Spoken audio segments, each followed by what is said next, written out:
اسرائیل نے 7 روزہ جنگ بندی کے بعد غزہ پر دوبارہ بمباری کے علاوہ جنگ کا دائرہ خطے میں پھیلانے کی کوشش شروع کرتے ہوئے شام کے دارالحکومت دمشق کے مضافاتی علاقے اور لبنانی سرحد پر بھی حملے کر دیے۔ شامی علاقے پر اسرائیلی حملوں پر رد عمل دیتے ہوئے روس کا کہنا ہے کہ دمشق پر اسرائیلی حملہ شام کی خود مختاری کی خلاف ورزی اور عالمی قانون کی خلاف ورزی ہے۔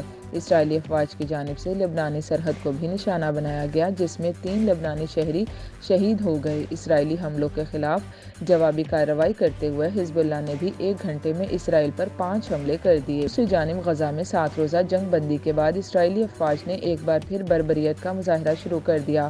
اسرائیلی بمباری سے 3 صحافیوں سمیت 184 افراد شہید جبکہ 600 زخمی ہو گئے۔ اسرائیل نے خان یونس اور رفح سمیت مختلف علاقوں میں 200 سے زائد مقامات پر بمباری کے علاوہ رفح کے راستے فلسطینیوں کی امداد بھی بند کر دی۔ غزہ پر اسرائیلی حملوں کے جواب میں حماس نے بھی اسرائیلی شہروں پر درجنوں جوابی راکٹ حملے کیے، جس کے باعث تل ابیب میں بھی سائرن بج اٹھے۔ ادھر اسرائیلی افواج نے حملے کر کے خود اپنے ہی یرغمالی شہریوں کو بھی قتل کر دیا۔ اسرائیل نے حماس کی قید میں موجود 6 یرغمالیوں کی ہلاکت کی تصدیق کر دی۔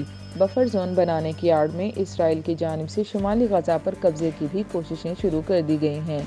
اسرائیل کا کہنا ہے کہ عرب ممالک کو غزہ میں بفر زون بنانے کے منصوبے سے آگاہ کر دیا ہے۔ فلسطینی میڈیا کے مطابق اسرائیلی فوج نے خان یونس کے مشرقی علاقے پر بمباری کی اور غزہ کے مغربی علاقے میں بھی بمباری کی جا رہی ہے، جبکہ غزہ پر اسرائیلی جاسوس طیارے نچلی پروازیں کر رہے ہیں۔ فلسطینی میڈیا کا کہنا ہے کہ اسرائیلی فوج نے شمالی غزہ کے علاقے میں گھر کو نشانہ بنایا ہے، جبکہ غزہ کے مختلف علاقوں میں شدید جھڑپیں جاری ہیں۔ فلسطینی وزارت صحت نے اسرائیلی فضائیہ کی غزہ پر بمباری سے کم از کم 109 فلسطینی شہریوں کے شہید ہونے کی تصدیق کی ہے، جس میں بچے بھی شامل ہیں۔